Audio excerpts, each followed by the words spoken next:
Welcome to another interview. Today we have Sarah. Sarah and I met each other through Instagram. She was one of my clients over 2 years ago, and then she came and visited me while I was living in Los Angeles. And since I started doing these interviews, I reached out to her and I just said, "Hey, Sarah, I would love to interview you for my YouTube channel. Would you be interested?" And she agreed. And Sarah has a very special story because she wasn't baptized in the religion, but she did spend all of her childhood and teen years in the religion. And she also had a brother who has passed that was also part of the story that I'm hoping that she can share his experience too. So let's just get right into it. So Sarah, take us back to your childhood and walk us through what happened, the transition from being a non-witness to a witness.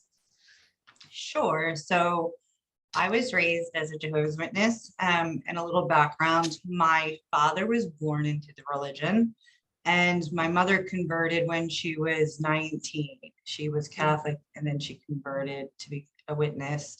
And then my parents met. They had a very short courtship, and they had their first child was my brother. And then 6 years later, they had me. In between that time, they did have my sister, Heather. So we were raised it, as far as childhood goes. I was also really sick as a child.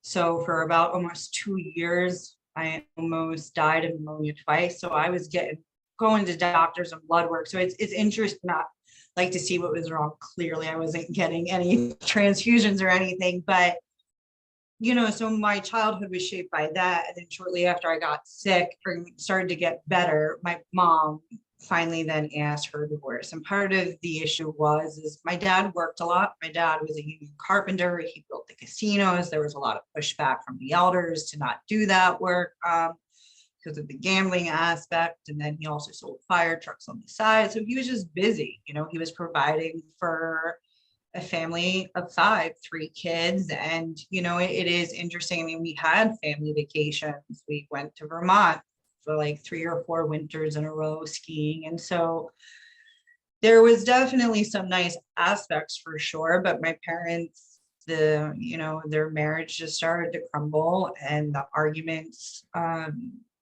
just became a lot. And kind of even fast forward to when I was in college and I took a psych class, and I honestly believe that part of me being sick as a child was my reaction to their constant friction and fighting in my house. That was like how I handled it, because if I was sick, then it was like, okay, we need to, my mom was occupied with me and things were a little bit smoother. But anyway, so my parents got divorced when I was 9. So I was 9, that makes my brother 15. And then my sister was 4 years older than me. So I guess she was like 13. My brother was like 15 and a half. But so, me and my brother weren't very close. I was 6 years younger than him. I was the bratty, annoying sister.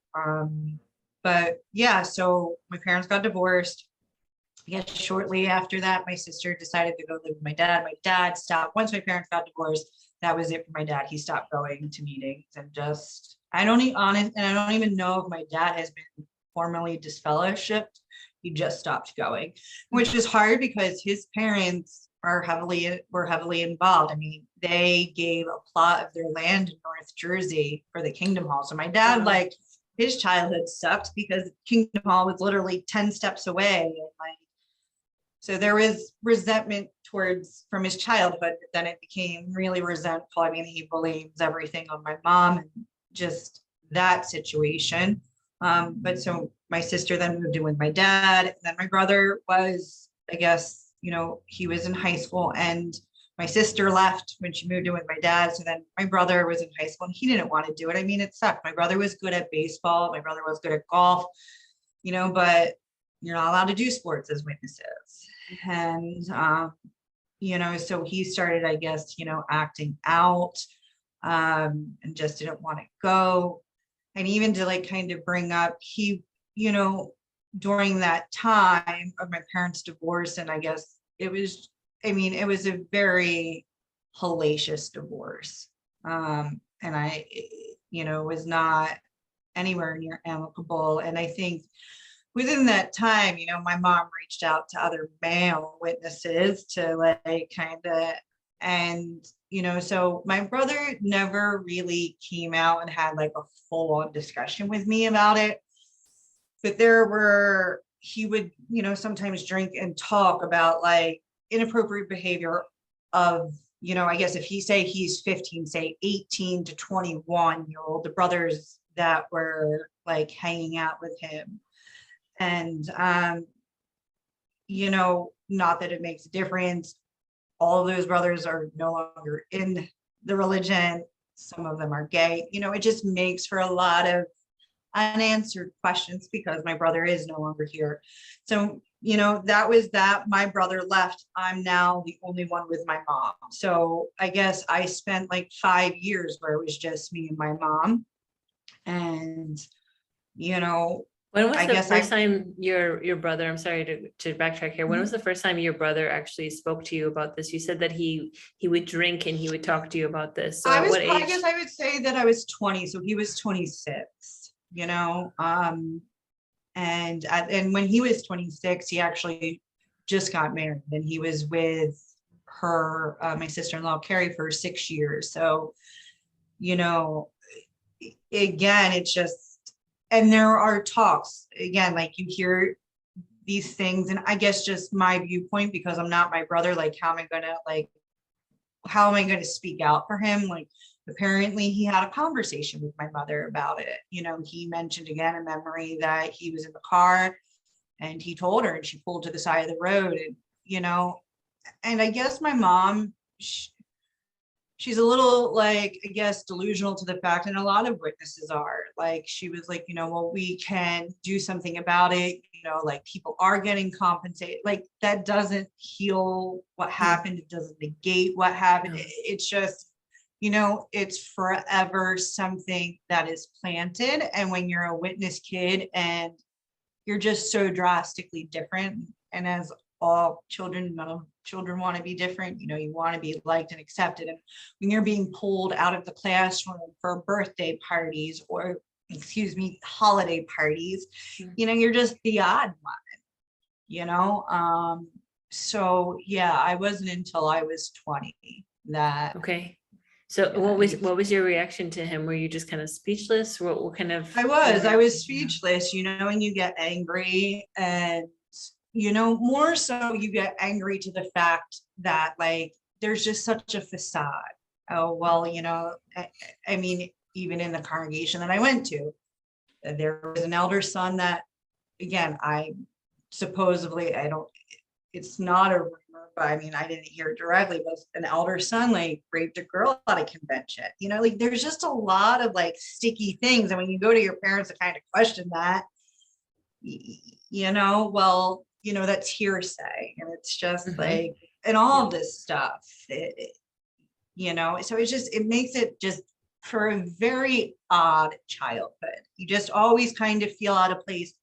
And then your parents get divorced, so you even feel more odd. I mean, even though, like, when I was growing up, half the kids came from divorced households, you just still feel really odd. And at that point, when you were 20, had you already stopped going to the meetings? And at what point did you decide you didn't want to go to the meetings anymore? Like, how old were you? And was there pressure from your mom to get baptized, or was there pressure because your dad wasn't going to the meetings anymore, and you were the youngest out of the three, so you were the last person that was like living between the two? Yeah. That she thought. So I left when I was 16. So I was a junior in high school.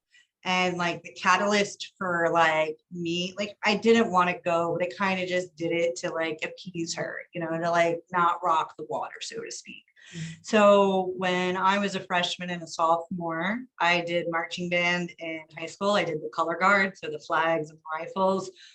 But interesting fact, the people in marching band practice more than the football team. It's very heavily time consumed. You're practicing 3 days a week in the summer, and then during the school year, and then you're traveling to different schools for competitions, and then we play every football game. So my mom was like, this is taking away from the meetings, you're not allowed to do it. And so then I was like, fine. I was like, if I can't do this, I'm not going to the meetings and I'm getting a job. Like, this isn't, I don't want to do this. And, my heart's not in it. And I'll share two things. When I was 16, I've had a deviated septum. I've had sleeping problems, and I guess like breathing problems, nothing like just super out of the ordinary. But anyway, my mom is also trying alternative like medicine, so to speak. So anyway, we went to a chiropractor or his was cranial sacral, like that was his specific like thing. And so anyway, we're in an appointment, and I was like 15 or 16, and it was just a very emotional, like you're doing stuff to my face. And like my mom is beautiful and she is sweet, like a lot of witnesses are, but you don't live with the person. And I kind of just like had a breakdown in that moment in the doctor's office. I was like, you have no idea what it feels like that your mother only loves you because of your belief system. Mm. I was like, it's a very odd feeling. It is a very conditionally based love. And so, that like there was just things, and it was finally, like I said, my junior year, I said to, my mom, I was like, I'm not going anymore, and so then it became a little rough. I wasn't a super wild teenager. I wasn't. I mean, we lived an hour away from Philadelphia. So as kid, we would take the train up and, but didn't get into drinking or drugs or anything like that. I still like, even though like I was hanging out with worldly people, like I still, tried What was your mom's reaction? Because you were still living under her roof. I mean, she wasn't happy. She was not happy. And it was, like I said, it was a very uneasy time. I'll never forget. So I was really into like street punk when I was in high school. And the elders came over, 3 elders came over to like sit down and talk to me. And they're like, you realize the decision that you're making and the shame that you're bringing to your mom, yada, yada, yada. And I was just like, all right, like, I don't want to do it. Like, I don't want to tell you. And I bring up like the reason, like how I listened to that music, because I'll never forget, like immediately after, like me and my girlfriend drove to see this band called the Bouncing Souls. And I just like, stage dived and like, danced. And I was just like, I'm out, like I'm done. Like this isn't who I am. And so it definitely was a little rocky. And I will share a very interesting story. So my senior year, my parents had an argument, whatever. And I reached my point. So I called up my brother. My brother was with his now wife. I mean, at the time they were, I guess, nearly dating or whatever. But I called my brother. I was like, I can't do this anymore. Like, I'm just over. My mom called cops, restraining, or just like drama that I did not want to be. So my sister was living in Philadelphia at the time. So my brother picked me up and dropped me off at my sister's house. And for 4 days, like none of us told my parents where I was. Wow. So they ran away. I call it bougie running away though, because like, I was safe. And then I came home after 4 days and I said, look, I will respect you and live under your house and your rules. But I was like, you can't force this upon me. Like it was, again, there was a lot that wasn't only the religion. It was my parents had a visceral hatred for one another. And both blamed one another. Don't take responsibility, in many, many ways. And so, but yeah, and even with that being said, like it was a horrific divorce. My dad ended up getting remarried shortly after. His second wife just was not a good person. And so it wasn't like my dad, okay, like suddenly like he's not a witness, like this is cool. Like, no, it wasn't like that. He just kind of went and did his own thing. Now I'm dealing with my mom. And so I was 16, I was in my junior year. And my junior year, I was taking French in high school. And so my junior year, I went to Paris. That was the first time I was out of the country. So there are these interesting things about my mom. Like I went to France, like with my high school, I paid for half that trip. I went and that planted the seed of just travel and other cultures and beauty. And so then my senior year, an Italian exchange student came over, we became best friends. My senior year, I went to Italy for a month. So it just, Very cool. there's a lot more than just this organization and those four walls. And, so it And your just mom let you expand. do that, which is beautiful. Mhm. It being Yeah. that she was still active and she allowed you to live this quote unquote worldly-ish life. I mean, you were a good kid. So it's a very nice thing that your mom would, and it's something that we talked about even before I started putting record. I'm like, your mom has like the mentality of a non-witness, but something is still keeping her in the witness world. But she lives this like this double life almost of like exploration and allowing you to do things, but then she also is still active in the JW world. So at senior year, you are going to Italy, and then you Yeah. graduate, and then do you move I away? moved out. I moved out. Yeah. So shortly after I moved out, or shortly after I graduated, I did move out. I got a job. I worked my junior and senior year. I saved my pennies and I left home. And so there was a period, I would say, from around, so I graduated at 18. So I would say from like 20 to 22 or 19 to 22, I had very limited contact with my parents. It was like essentially just calling them, hey, I need information for my FAFSA form, Mm. and then I was out of the house, and, my parents were then living their own personal separate lives. But, you know, I had been in and out. I guess when my parents got divorced, I went through therapy. When I was in college, I'll never forget, I was at Temple in Philadelphia, and things weren't good. Like, it was not a fun place to be in college and not be speaking to your parents, like not have a support system. And so I started, like, I went to like a women's group, but like the women were like just on a different level of issues that, like, I did it for like a month, and then I told like the group, this isn't helping me, this is hindering me. So I Mm. departed. And then I guess when I was 23, 24, I found yoga, and I started doing that. And it was interesting, even my journey to there. I didn't enjoy it in the beginning. The first 15, 20 minutes of the class were torturous, but afterwards I felt good. And even my brother noticed, he was like, you're calmer, you're not as angry, and you don't see those things necessarily about yourself. So, but yeah, I mean, I never looked back. It's never for a moment was it like, I missed this. I remember, I think I was 16 years old the first time like I had a birthday, and it was really cool. Like our little street punk rock community, like, we had like a little party and just different things, you don't, I mean, I didn't have like a whole lot of friends, I had a couple. And interestingly enough, when I left the religion, I wasn't allowed to be friends with her anymore. And then fast forward 10 years, I randomly found her. She popped up on my Facebook, like people you might know. And we reconnected, and she had just left the organization. And, I was like nervous, like about witness, like where's this gonna go?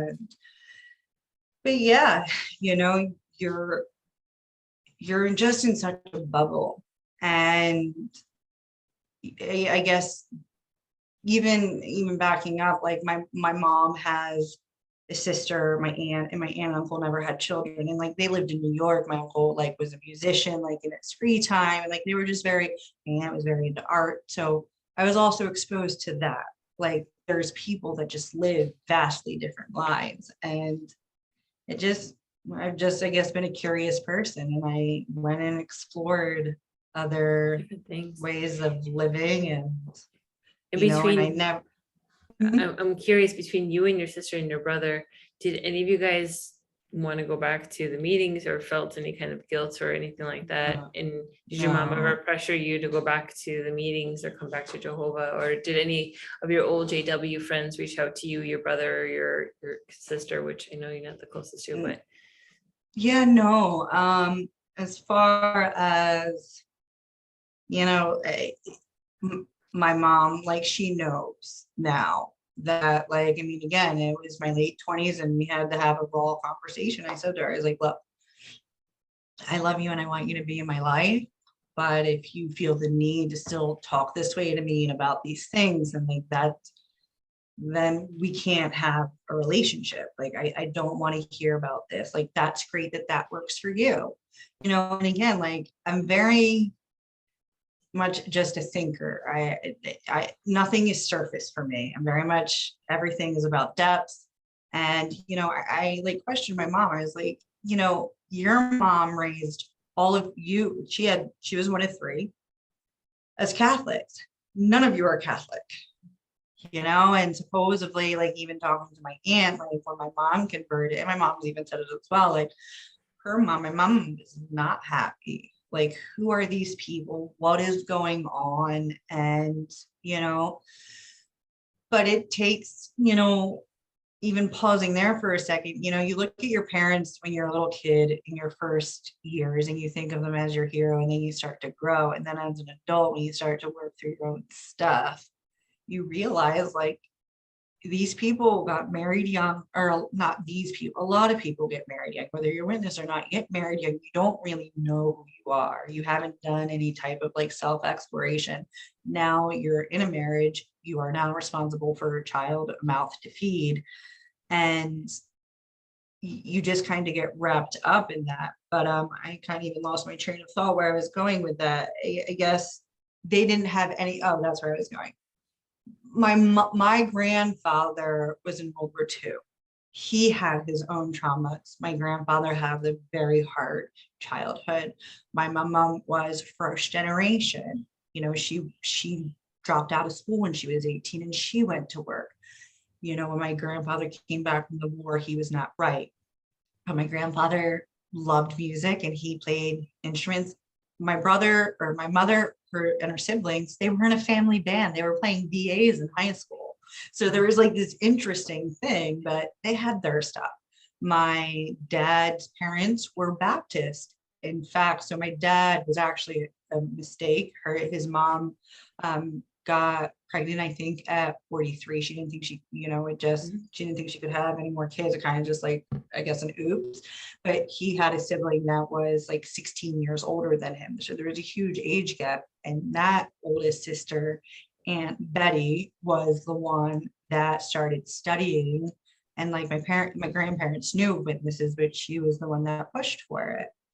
So my dad's siblings all had Christmas and birthdays except him, but all the siblings converted. And then again, it's just an onion of layers of pain and what happens in families, because his one sister, Aunt Jane, horrible marriage. They're witnesses, but her husband's physically abusive, but you don't get divorced. I mean, so it's just the oddity. So you're meeting people that majority, whether even you were raised a witness or not, all of our parents, learning about like breaking down your trauma is something kind of, I guess, newer of, say the millennial generation. There's definitely more self-work and trying to self-heal around that, but they're doing their own thing. They're trying the best that they can. They think that this is, the one way, and it is. It's not the only cult for a while. Even side note, like that word did make me feel uncomfortable. I did not like to share with people. Like, I was raised an Jehovah's Witness. It was an odd thing to share, because most people, like, I guess I'm well adjusted. And again, people have stereotypes. When I was a little kid, most people thought Jehovah's Witnesses were only Black people. So they're like, wow. And even the congregation I went to when I was a little girl, predominantly they were, most of them, but it just,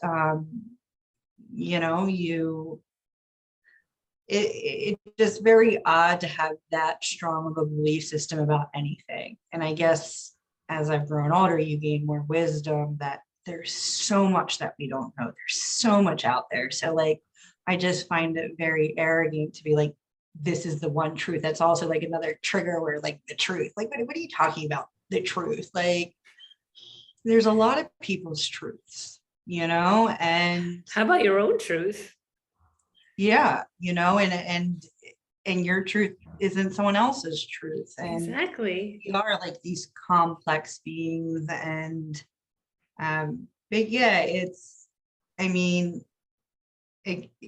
I guess if you're in a vulnerable spot, or if you, I mean, cold, certain people are definitely attracted to colds. I mean, so even segue that into like yoga, like I love yoga, but I never became towards one lineage. I was never like a die hard. It was never me trying to search for my guru. That wasn't, it was like, this is part of my journey and this is a truth within my journey. And I see the healing benefits. And, Mhm.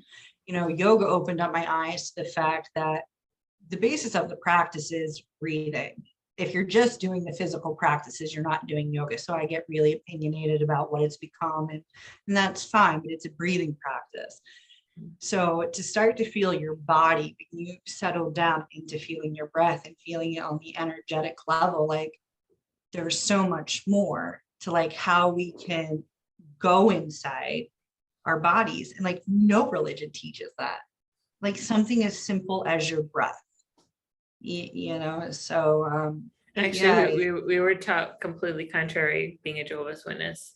Like you're not the supposed to moment do it. you're not supposed to do it, and it actually can lead to demons coming inside of you, which is like, I actually think that it allows you to critically think for yourself and then listen to your gut instincts. And obviously, with that being said, critical thinking, gut instincts, or whatever that your body reacting to a certain way, you're going to become questioning about the organization, which will lead to being out of the organization. So instead of like demons coming in, it actually will make you leave the organization, which is so that's such a great concept. No, and like and what strange thinking to say to someone, like you're gonna let the demons are gonna come in, like it's and that's the other interesting thing. It's that Jehovah's Witnesses is a very kind of dogmatic religion, and just very fear-based. I mean, I think though so my personal belief is that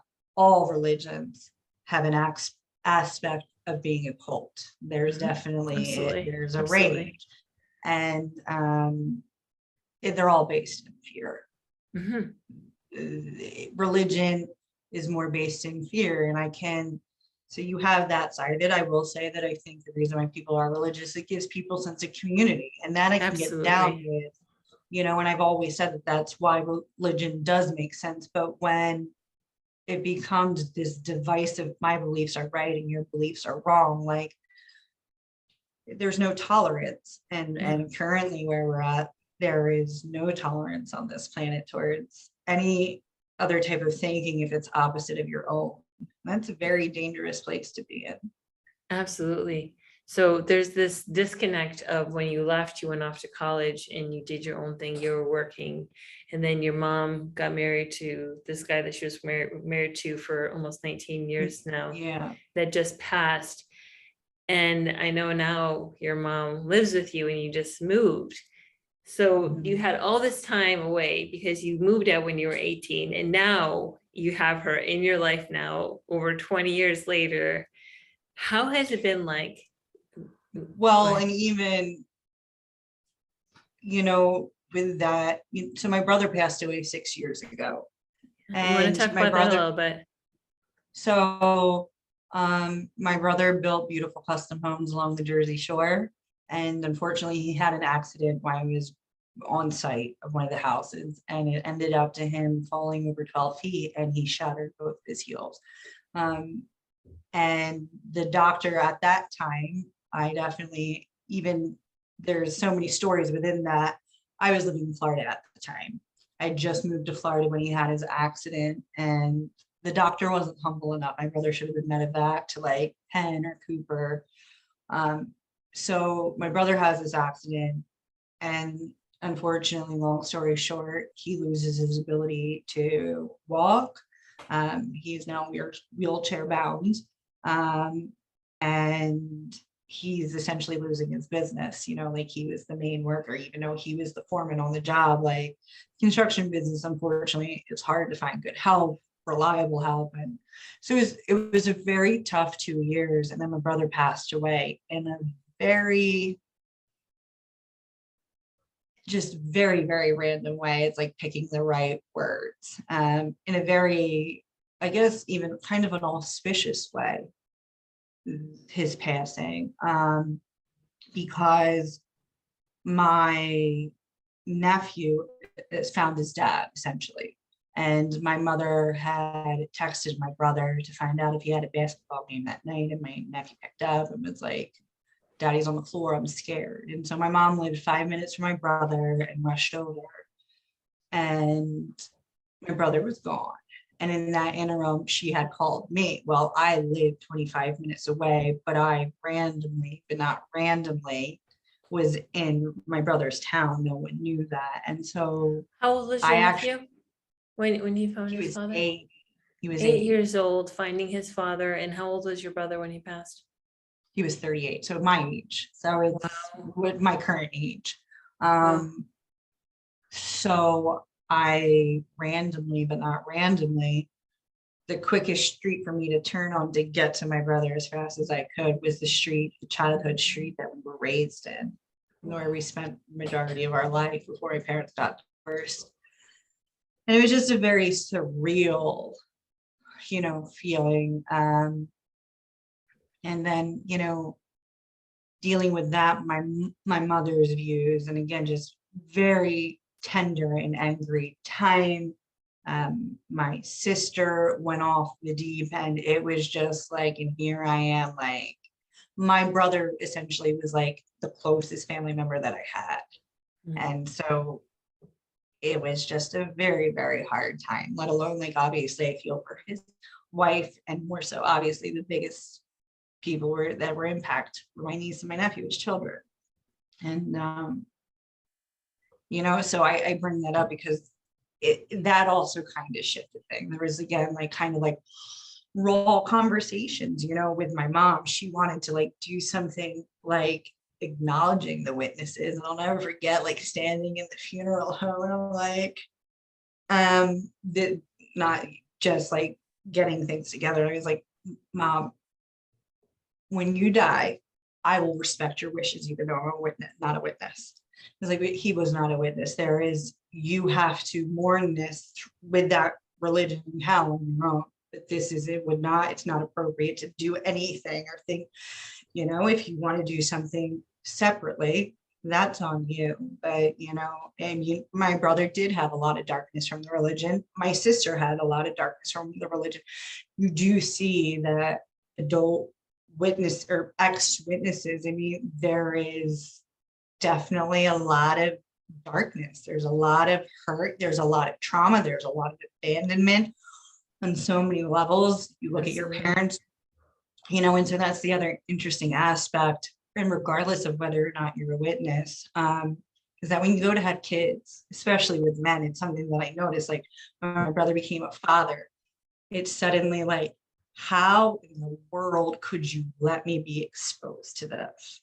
Like, because your role is as a protector, as a parent, and like, you kind of just like, and here you are giving your children the best childhood ever, but it kind of makes you sad about your own childhood that you didn't have these things.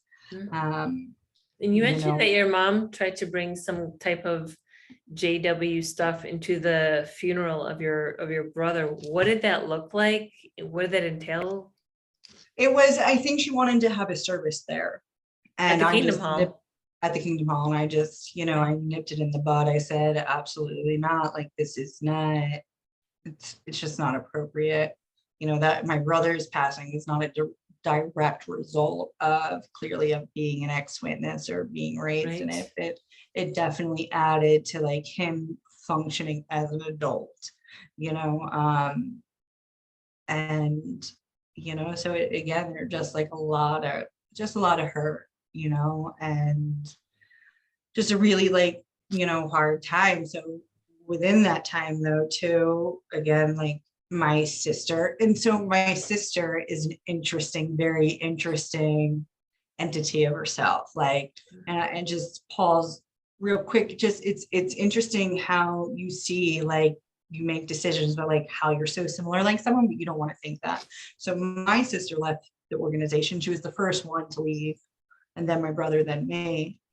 But she became like a hardcore atheist. I remember her having a Jesus Christ pinata at like one of her hardcore parties. I'm like, what is going on here? Like, just to an opposite end. And then towards her late 20s, she started like following Catholicism. And it was just like this very like odd, like out of all of the religions, really like Catholicism, again, definitely has their issues, the way they see women and view women. So it was just this searching. And then she became Buddhist. But anyway, when my brother passed, she wasn't close with him, and she didn't, it just, I get, it brought up all this stuff of this anger and frustration. And she just, yeah. And I don't speak to my sister currently. And, you know, there's a level of understanding and respect, but as an adult, you just don't get to like continuously like shit on people, like, because how you feel emotionally, like that's, you can't function that way. And it's not, well, I feel this way. Well, you might feel this way, I feel that way. And it just became, you know, her and my mom are very similar, just the ideas of how you think, like my sister, you know, wasn't religious, but it was very political. My sister got very politically involved. She was a political activist. So it just like switched. It went from like one extreme to a different extreme. But again, they're thinking that your way of thinking is the only way of thinking. So it's like, okay, the message and the idea, the belief that you're trying to say is how you're supposed to think is completely opposite, but it's still the same damage that you're doing to say that you must think this way. And so, and I've always kind of, even ever since I was a little girl, like I voiced my opinion. If I was upset, I would say it, like, and, you know, and she just, I guess, you know, wanted me to kind of go this way. And I was just like, no, like I'm an adult. I can think for myself. Like we're no longer children. Like I'm your adult sister. You don't get to baby me. You don't get to dictate me. You don't tell me how to believe, or, you know, I'm my own entity. And whether or not my beliefs are your belief, like that's, it's not up for discussion. You know, I don't really care a whole lot about politics. Do I have political opinions? Yes, but I'm not going to sit here and endlessly have discussions about it. I'm not going to like argue. I don't think that, you know, arguing your point is going to get you to the other side. It's not really going to do anything. So I'd rather just save my breath. I must say that I have seen a lot of ex-witnesses go from being a witness to the extreme of being an atheist or another crazy religion, and then also being very political. I think it was like, we didn't get this when we were a witness. Now I'm going to go full on. Same thing with the holidays, and I'm sure you've seen it too, where the ex-witnesses, the first Christmas, they're spending $10,000 on Christmas lights, and everything is just like crazy, crazy. Halloween, all this stuff. It's over the top because they're trying to compensate for the years and the time that they didn't celebrate those things or weren't allowed to do any of those things. So now it's like the first year is going to be massive, and this is going to set the standard for the rest of the time. So the fact that your sister has just done all these different things, it's almost like she has something she's masking, and she has to constantly have a mask to hide the person that she actually is, because that person, she's too afraid to actually look within, which is what I feel like a lot of people are afraid to look within. They're used to the religion being their crutch, and now they're looking for another religion or a belief system that will continue to be their crutch because it's too painful or scary for them to look within, when it actually is available for all of us, but not everyone wants to go there and explore that. Look, doing self work is not easy. No. You know, it is hard, and it's, you know, it's, no one wants to look at their flaws, you know, and change is very hard, and you want things to happen faster than they do. You know, so it's, you know, obviously I think with, when you spend, and obviously it makes a difference of how long you spend inside the organization, but there's just residual, you know, like, you know, I don't necessarily really care about the holidays. I don't get, like, I mean, I've had a tree, but it's not like, oh my God, Same. like, but on the other interesting aspect, which we were having in a prior discussion, like it is interesting about celebrating. And so when you celebrate these holidays, but like there's so much more to celebrate in life than just holidays. Absolutely. But the fact of just celebrating more, and moving through life that way, because life is this magical thing. We're not here a heck of a long time. Yeah. And that's also work though, for you to be able to, again, it's to your belief systems. In the yogic tradition, one of the ideas is that the world is Maya. The world is an illusion. So how deep you want to get attached into the illusion is up to you, you know. And Yeah. some people like, well, if you're not paying attention, you're just sticking your head in the sand. And it's like, no, I think we all have the right to like just step back and like really see that like we need to be more connected to our personal nature, and we need to be more outside in nature. And so because those two things aren't happening, we are very, very starved. And that is gonna then manifest in like ways that are too pretty, you know. And it's hard to sit with yourself, whether you're a witness or not, to just like kind of just like take a look back and like, okay, how was I raised? What like aspects of my parents did I take on that I like? What aspects did I take on of theirs that I didn't like? You know, I guess even being as raised a witness, and it was a hard childhood, like I still look at like other adults that had parents that were together and they're messed up in their own ways, you know. So yes, there is definitely a concentration of within when you leave the witnesses, a lot of them, you know. You're the second ex-witness that I met, and I've always even kind of like, I personally never saw like ex-witness communities. I didn't want it to be a bitch fest. I didn't want it to just be in this perpetual just like misery. Well, the religion did this to me, or this negative. We've talked about that before. The ex-witness space can be very negative, very toxic, very triggering, very just a space where there's so much anger, resentment.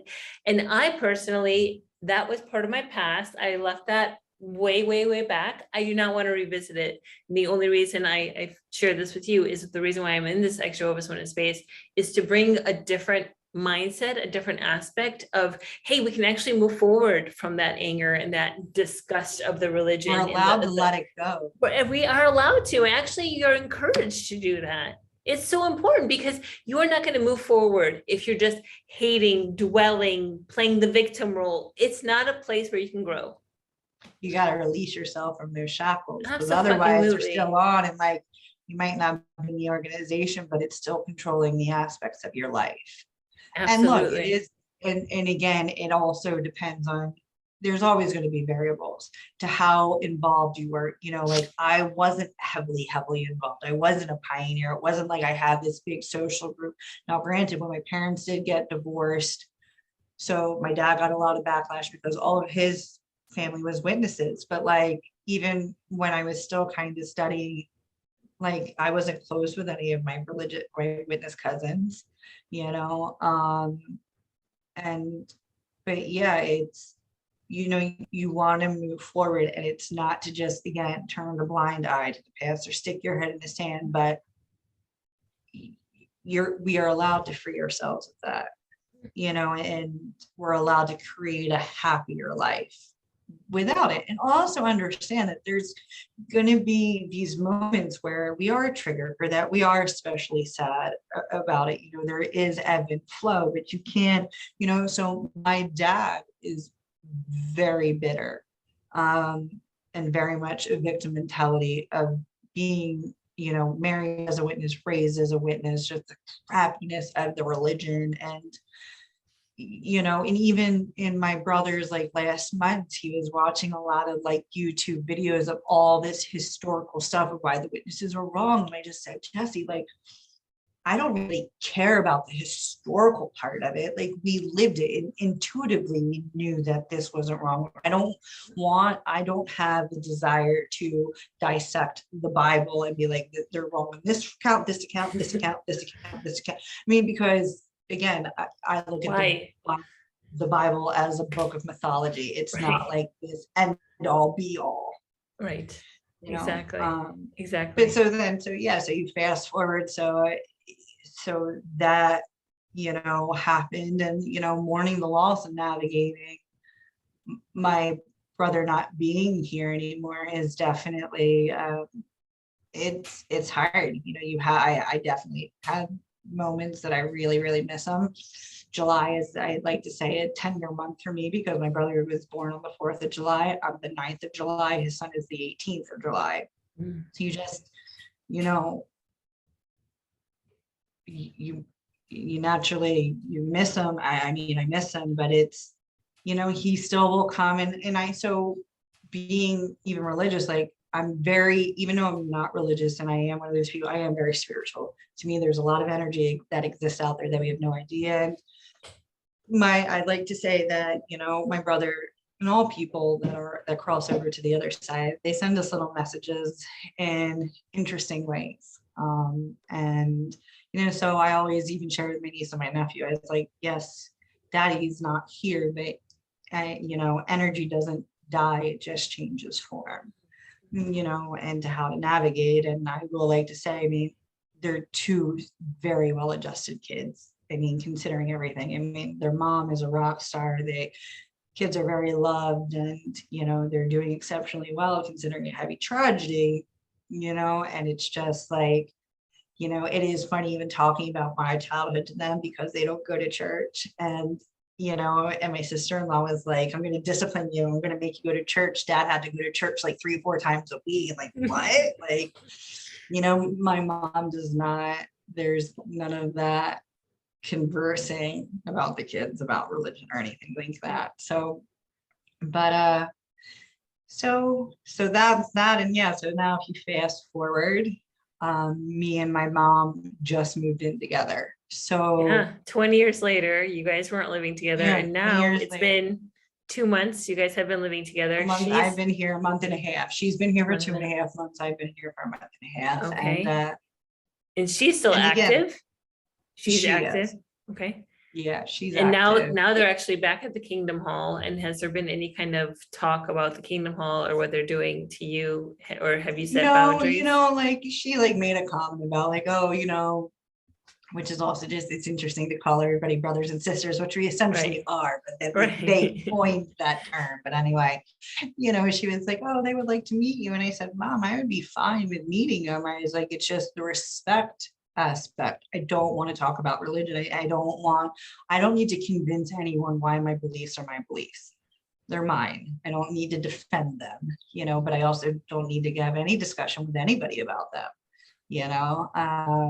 So, my mom is a very interesting person.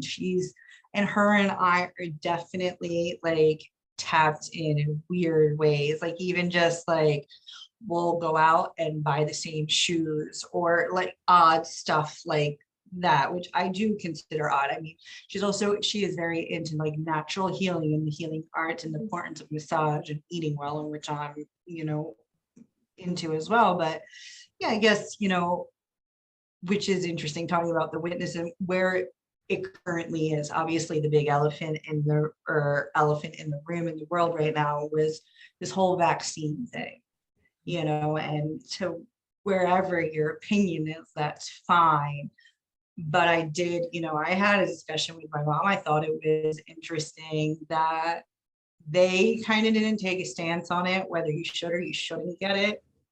But there's still a lot of witnesses that wanted to voice their opinion on it and that you should have gotten it. And so I say things candidly. I don't want to ever, disrespect, even though I don't like the religion. I don't like many religions. Right. But I do want to find a respect level of how do we discuss this without like just like being nasty towards it. Right. And I just find it interesting, that they're so adamant with their belief system on like, you can't take blood if you get, like, God forbid, if you needed a blood transfusion. But here it was like, it wasn't like a stance of like, do you take this experimental, because that's what it was, like whether you took it or not, like the reality is it was an experimental medicine. Right. And that, that there is fetal cells in most of them, whatever company you chose to go with. And it also, it just wasn't just one shot, it was multiple shots to say that you needed all these shots in order to come back to the Kingdom Hall and then wear a mask in the Kingdom Hall. It's just like, oh my God, like it just blew me away. And and again, I mean, it wasn't, I mean, look, there is definitely other religions that took, I mean, the Vatican. So I still have a friend that lives in Italy, and she, just the way that Italy is handling is very sad as well for their own citizens. But the Vatican was like, everybody got vaccinated. You couldn't work at the Vatican if you weren't vaccinated. So it's just really interesting how my whole point is that, like, religions like jumped on board with this, and it was like, hold on, and witnesses never didn't necessarily do that, but they didn't take a strong stance either way. But just bringing it up that my mom like had mentioned, there are certain witnesses that were just very aggressive with their points of view, that you should have it. And I just find it kind of ironic, you know. I think I find the irony of it. Where do we believe in God? Like, or what to what extent? Like if we were given it, and look, people can be like, you're taking it to a different extreme. Well, like, you were given an immune system. You either trust that, or on a certain level. And if the world's coming to an end, like, why are you taking this thing that the government is dictating? More so because witnesses, they're politically neutral. They don't vote, they don't do anything, but yet the government is heavily enforcing this thing. And so I just find it all interesting. Do what you want, but again, it's to where witnesses can get very opinionated and very aggressive, besides just their messaging that they think that the religion is the only thing, that it's the best and right thing. It's Exactly. so Exactly.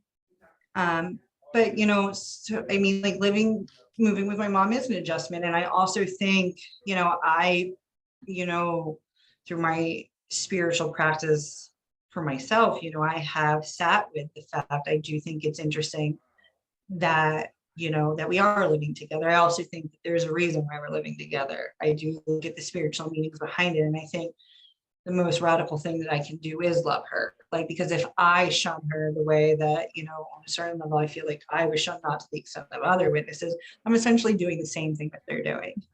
So, like, it's gonna to say, like, look, I'm gonna love you regardless of what your viewpoint is. And perhaps that's maybe from afar, and for a lot of ex-witnesses it has to be that way. But she is my mom, and there are qualities that I do have that I'm thankful for, the way that I was raised, but I was when I was little, I was painfully shy. I was attached to her hip, and I just like blossomed into this. Like, I public speak for my work. Like, that's what I do.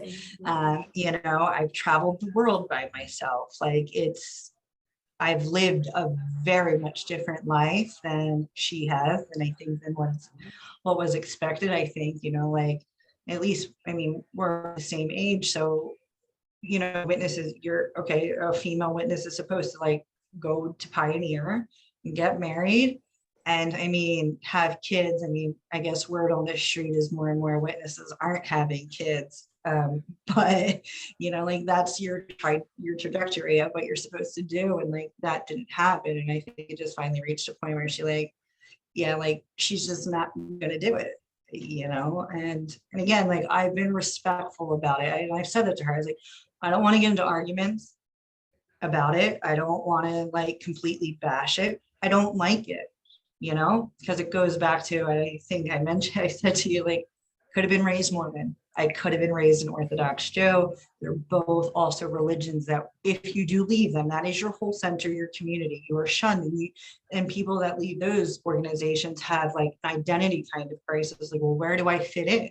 When everything was this way, and then you realize, like, oh, like, there's so many different ways to live life, or people don't have this belief system. And and I've always questioned my mom. I've said to her, I was like, I just find it interesting, like, you raise a child and you are automatically putting your belief system on like these little impressionable minds as they're growing. There's never a discussion about how to have a relationship with God. It's just like as if you were Irish or Italian or German or French, like, okay, well, that's what you are. So most people are just what their parents are, whether it's religious or political affiliation. You are what your parents are. There's not like this, inquisitive, like, okay, well, do those beliefs make sense for me? And, and if they don't, like, can I allow myself to be okay that they don't make sense and to find my own voice or have a different opinion and voice that opinion? Um, I think so you brought up so many great points as far as like critical thinking, self-inquiry, and where you stand on so many different levels, whether it's religious, political, spirituality, all that kind of stuff. Which is something like I usually say, is there anything you want to add to the end of the interview, which I feel like you touched on any of that. So another question I'm just going to ask now is there anything after we heard your story, which has been so beautiful, is there anything you want to add to this interview that you feel like we missed out on or you wanted to touch up on? I guess to anybody that has newly left it, just everything is also a transition period. You're not going to leave like that you're not in it and then you're suddenly going to feel better. No, there's going to be like the awkward stage, but challenge it. If you're still in it and you're questioning things, like honor that.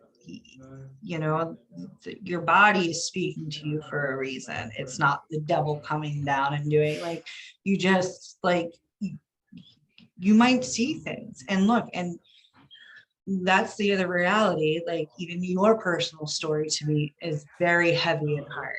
And I know a lot of other witnesses that also have had way heavier and harder stories than me that, but you leave and you find healing, and healing is a process. I'm also now moving into this though, because I feel like sometimes that I'm guilty, like being in a perpetual state of healing. And that's not good either. I do think that, and that's something like, okay, like, and also having self-acceptance, like, I, so it's just in being confident in who you are and, and I guess also I still very much have gratitude for life. I believe in something higher. I'm not atheist or, I definitely believe in something higher. I don't have like a strong set of beliefs, whether it comes from, Hinduism or Judaism or Christianity. But, you still want to have gratitude for life, for nature. And so go explore, find things that light you up. And even that it evolves and it changes, but the most radical thing that we can do is to love ourselves, and that is a journey. We're not taught that. That's also the other oddity about religion to me, is that like we're not taught how to have a relationship with ourselves. We're not taught like self-love and self-acceptance. Everything is very exterior, and we just created this very exterior world. But I definitely think that's shifting because a lot of people are suffering, whether they're not a witness, because like everything's exterior. So It's so true. yeah. So fucking true. So thank you so much for Thank sharing you. your story, Sarah. I really, really appreciate it. Until next time. So thank you for watching this interview.